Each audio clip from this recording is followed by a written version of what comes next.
What's up, family? What's up? It's your boy, Urban Sports Guru. NBA free agency is less than 2 hours away, and there's a lot of big things about to go down. Let me cover some of that for y'all. Um, right now, the crazy thing I'm seeing is the three-team deal with Boston, Charlotte. Now, Boston getting Kemba Walker makes a whole lot of sense. Makes a whole lot of sense because then you get a replacement for Kyrie. They're gonna need a replacement for Kyrie because Kyrie's leaving. Kyrie's gone. I've said this for months now. The only thing that was gonna keep Kyrie in Boston was them getting Anthony Davis, and much like I said, what happened, which once David Griffin took the job in New Orleans, he's gonna placate to LeBron and Rich Paul, and he did just that, sending him to LA. Told you I was gonna be two super teams formed this offseason with all the free agents out there. We've already seen one being formed in LA. But back to the Boston situation. Now, and I posted on Instagram, I think the best place for Terry Rozier would be Phoenix. This is a team that is starved for a point guard. He needs his shine. You have other young stars to grow with. DeAndre Ayton, former #1 pick. Devin Booker, who's a problem. In this whole three-team deal with Boston, that's the one player that doesn't make sense to me. Why would Terry Rozier, who's a free agent, agree to that? Why is he agreeing to this, to go to Charlotte? Why? Charlotte, it makes sense for Charlotte, for Michael Jordan and the Hornets, because then you get something as a replacement in return for losing Kemba Walker. You get something in return. And it makes sense for them to not pay Kemba Walker because they're paying so many guys on that team who are bums. Let's call it what it is by NBA standards. They're bums. Bismack Biyombo, and I think they still playing Nicholas Batum. They're playing like 4 or 5 guys, some serious money, who by NBA standards do not deserve that money. There was another free agent class a couple of years ago, and they got paid. Once you get paid, it is what it is. You got to respect it. And they're going to get bounced around until they get stuck with a team who has no choice but to pay that money. They're all on Charlotte. So why would Kemba would have stayed with that? Kemba's gone. And it makes sense for him to go to Boston, a greatly run franchise, who doesn't keep contracts like that. Now, you have Kemba. Makes sense for him to not go and stay in Charlotte. But now, why is Terry Rozier agreeing to go there? I understand you want your shine. I understand you want an opportunity to start. There are better opportunities out there. Much better opportunities out there. I'm just saying. Damian Lillard got paid and deserves every nickel of it.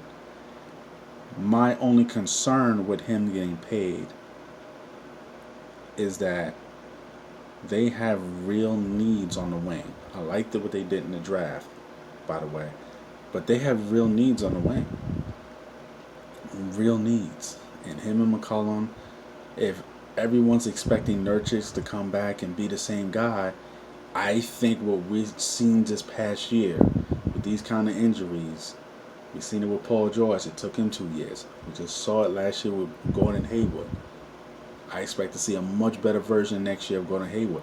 We don't know what kind of Nurkic we're going to see next year. Because up until this past season, Nurkic was a good player. You could see that he has a higher level. But for whatever reason, it just never materialized. This year was his best season. And unfortunately, a catastrophic injury ended it. That's what made the Trailblazers look like real contenders to come out the West. With Nurkic's not going to be the same next year. Lord knows if he gets back to normal.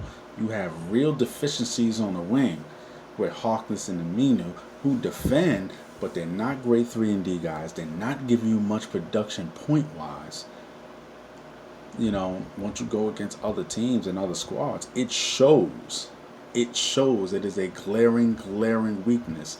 It shows. So now for you to add more money to the books with Dame, who deserves it, mind you, it can leave you cash strapped where you can't make other moves financially to fill up the holes that you'll have on your team, i.e., shooting guard and small forward.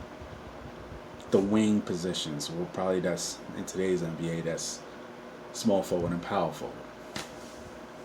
Now, furthermore, talking about Jimmy Butler, I think Jimmy Butler to me has absolutely no choice but to stay in Philly because he's going to use Miami as leverage to, if he wants to get Houston to pull off the signing, if he wants to get Philly to pull off the signing trade with Houston. My whole point is him going to Houston is the dumbest shit ever. And I say that because James Harden was a seriously high usage rate guy before Mike D'Antoni even came there. I'm going to say this again for effect.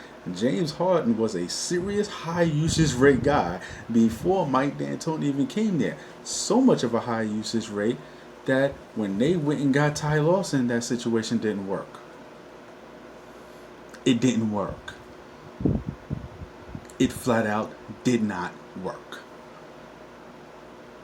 So now you add a guy like Jimmy Butler who needs the ball. In D'Antoni's office was running every fucking thing through James Harden. So much so that Chris Paul feels alienated. Now you're going to add another ball dominant guy?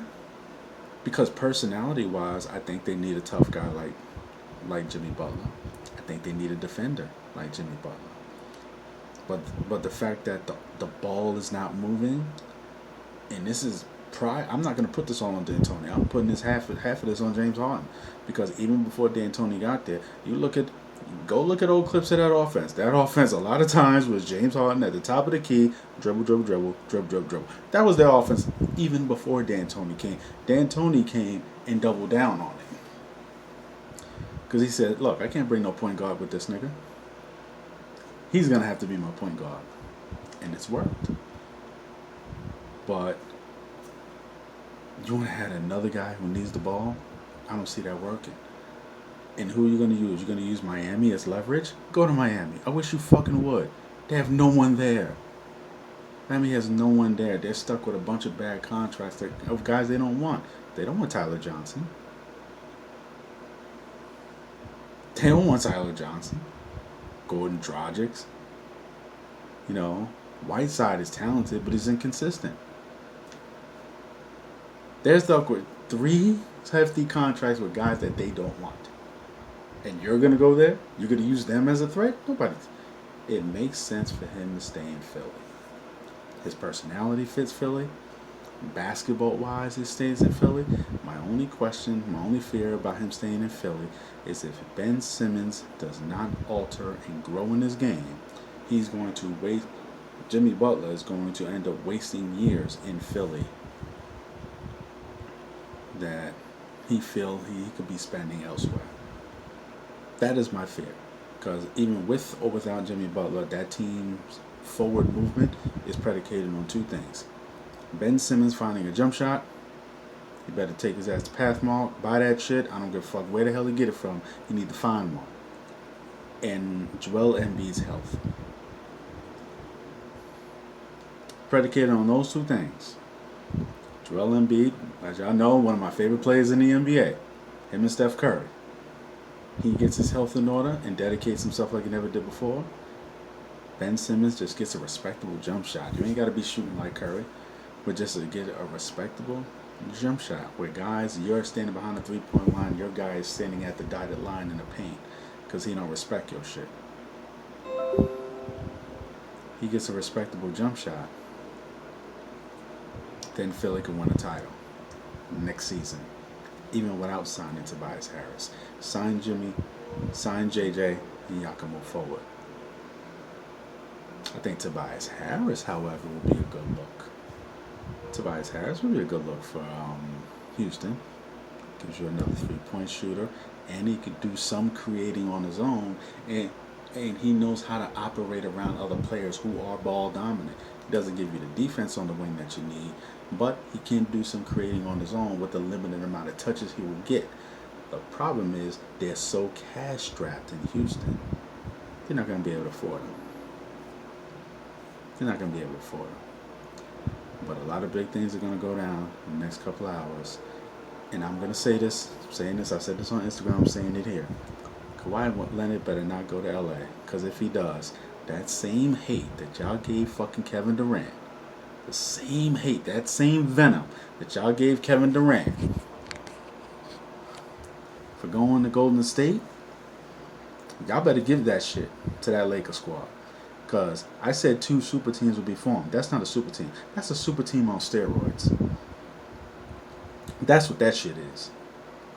And I think the one thing I will say is I respect it, and the NBA needs LA to be good, but I do think there's something real corny about that level of a super team being made when you look at the fact of Kawhi Leonard just won a championship without a super team.